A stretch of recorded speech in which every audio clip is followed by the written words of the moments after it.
¿Qué tal? Bienvenidos, muy buenas tardes, saludos desde el Centro de Capacitación Profesional. Quien les habla, David Nicolás Cosimano. En esta tarde de hoy, lunes 19 de junio del 2017, damos inicio oficialmente a este evento denominado Ganancias y Bienes 2016, nuevo aplicativo personas físicas, taller online de liquidación. Tenemos, como comentábamos en la prueba técnica y como habrán visto también en el temario que recibieron,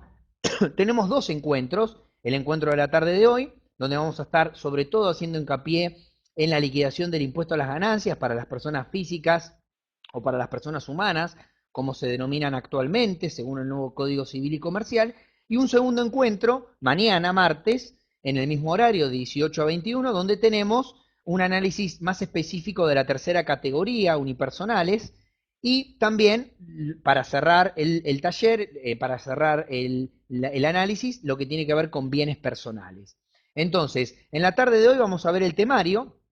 Tenemos un temario relacionado con, en primer lugar, los sujetos obligados a presentar y liquidar el impuesto a las ganancias, los plazos y los efectos de la no presentación, tipo de ganancias y sujetos comprendidos, la aplicación de la teoría de la fuente y la teoría del balance para tratar de entender cuándo es ganancia y cuándo no es ganancia, sobre todo en el caso de las personas humanas, un repaso de las rentas, primera, segunda, tercera y cuarta, cuáles son los conceptos incluidos, las deducciones, las exenciones y otras cuestiones relacionadas, haciendo hincapié también en lo devengado o en lo percibido, que es fundamental para determinar si es o no ganancia, sobre todo con lo que tiene que ver hoy en día la renta financiera de muchos contribuyentes que han sincerado patrimonio en el país y en el exterior, y esta renta financiera cuya percepción genera una ganancia. Bueno, vamos a estar viendo cuáles de esas ganancias percibidas son ganancia y cuáles no para la ley. También una cuestión fundamental relacionada directamente con el monto consumido, que es el patrimonio en ganancias, cómo evaluar, cómo exponer el patrimonio en el impuesto a las ganancias, la comparación con el saldo del ejercicio anterior para que el patrimonio coincida al inicio, y nos metemos también en el análisis del monto consumido, claves y ejemplos para su interpretación, tratar de entender cómo se ve afectado el monto consumido con los distintos cambios patrimoniales y con las distintas ganancias generadas por la persona. Los efectos del blanqueo, por supuesto, y luego, en la última parte, lo que tiene que ver con deducciones personales y generales, la determinación del impuesto y la determinación del saldo para el cómputo de anticipos, retenciones y pagos a cuenta. Bueno, todo esto y más entonces en esta tarde de hoy, lunes 16 de junio. Entonces, aquí en pantalla tenemos tres grandes partes de lo que vamos a analizar hoy. Primero,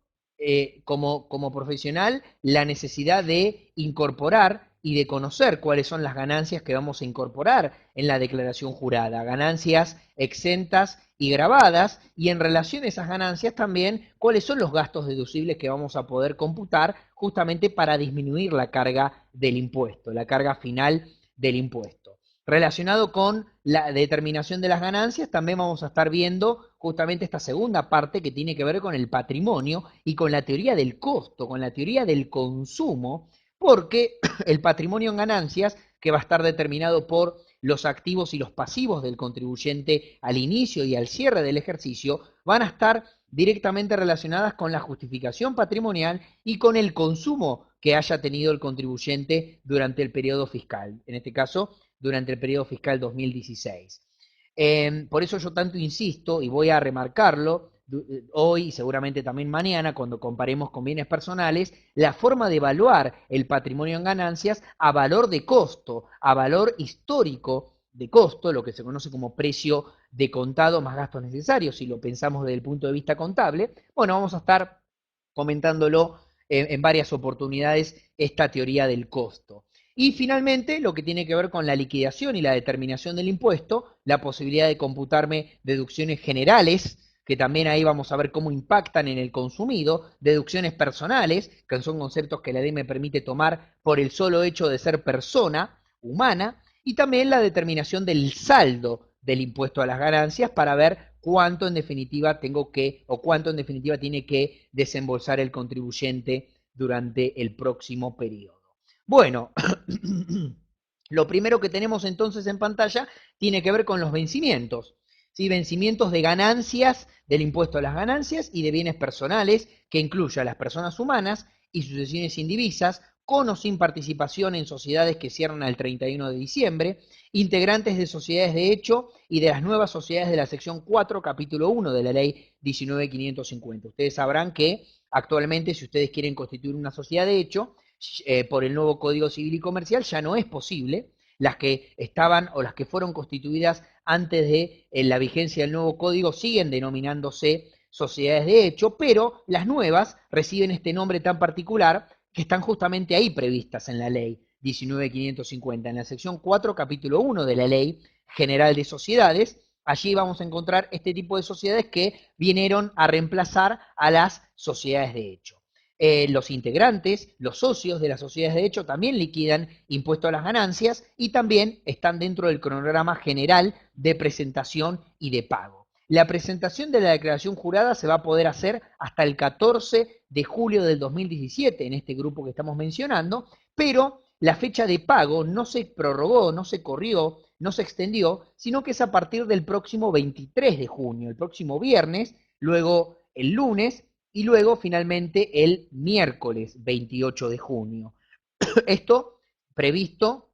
salió hoy en la resolución general 4081E de la AFIP. Nos estamos refiriendo a declaraciones juradas determinativas, declaraciones juradas donde el impuesto determinado, donde se genera impuesto determinado, pero además el saldo del impuesto no es cero, sino que el saldo es o a pagar o a favor del contribuyente, a favor del fisco, es decir, saldo a pagar, o a favor de la AFIP, a favor del contribuyente, cuando justamente los saldos, los ingresos a cuenta superan el impuesto determinado. Entonces, tenemos declaraciones juradas determinativas en este primer grupo de personas humanas y sucesiones indivisas en general, ¿no? Yo aquí al costado también agregué lo que tiene que ver con sociedades comerciales, que no tiene nada que ver con el tema que vamos a tratar hoy, pero es importante aclararlo también que las personas jurídicas constituidas regularmente, como una sociedad de responsabilidad limitada, una anónima y otras, el vencimiento no se ha prorrogado y se ha mantenido en los vencimientos, digamos, normales del periodo fiscal, el periodo mayo del 2017. Muy bien, encontramos entonces este primer grupo, que es el grupo que presenta declaraciones juradas determinativas. Vemos que la presentación se extiende hasta julio, pero el pago se tiene que efectuar dentro de los próximos días. Tenemos un segundo grupo de contribuyentes relacionados con el impuesto a la ganancia mínima presunta, sujetos obligados, personas humanas y sucesiones indivisas, también los integrantes de sociedades de hecho y las empresas o explotaciones unipersonales que también tienen una fecha de presentación diferida al 17 de julio, o sea, posterior a la presentación de la declaración jurada del impuesto a las ganancias y bienes personales, pero el pago también debe efectuarse dentro de los próximos días, el 26, el 28 y el 29, según la terminación del dígito verificador de la CUIT. Esto en lo que respecta a ganancia mínima presunta, nótese que apunta también a aquellos contribuyentes, personas humanas obligadas a presentar este impuesto a la ganancia mínima presunta. Luego tenemos lo relacionado con bienes personales, participaciones societarias, que no sufrió una nueva prórroga con esta resolución que salió el día de hoy, sino que se mantiene la fecha de pago y de presentación de la prórroga anterior. Entre el 23 y el 28 de junio va a ser entonces la fecha para presentar y para liquidar bienes personales, participaciones societarias. Recordemos que este es un impuesto que está,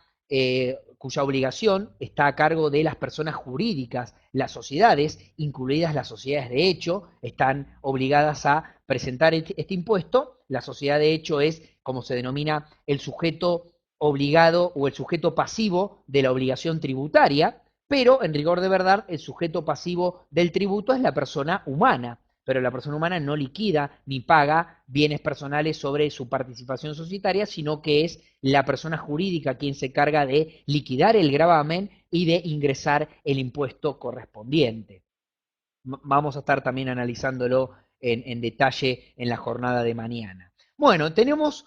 un tercer grupo, podríamos decir, o cuarto grupo ya a esta altura, de sujetos que van a estar también presentando su declaración jurada, pero no declaración jurada determinativa del impuesto, sino que ahora voy a hacer referencia a aquellos que están obligados a presentar lo que se conoce como declaración jurada patrimonial de bienes personales y de ganancias de cuarta categoría, en su carácter de informativa, declaración jurada informativa, que va a estar venciendo el 21 de julio del 2017. Recordemos, el vencimiento original todos los años es el 30 de junio. Se prorrogó primero al 14 y ahora, con esta última resolución, al 21 de junio. Y acá, ¿a qué contribuyentes encontramos? Encontramos contribuyentes que obtienen ingresos relacionados con el artículo 79 de la Ley del Impuesto a las Ganancias, lo que se conoce como cuarta categoría, pero en rigor de verdad la cuarta categoría es un poco más amplia. Acá encontramos el inciso A, B y C, el inciso E y además lo que tiene que ver con planes de seguro de retiro privado bajo la modalidad de renta vitalicia. Entonces, encontramos como principal cargos públicos, relación de dependencia, jubilaciones, pensiones y retiros, el interés accionario de cooperativas, excepto las de consumo, y lo que tenía que ver con planes de seguro de retiro privado. ¿Sí? Lo que se conoce como, o lo que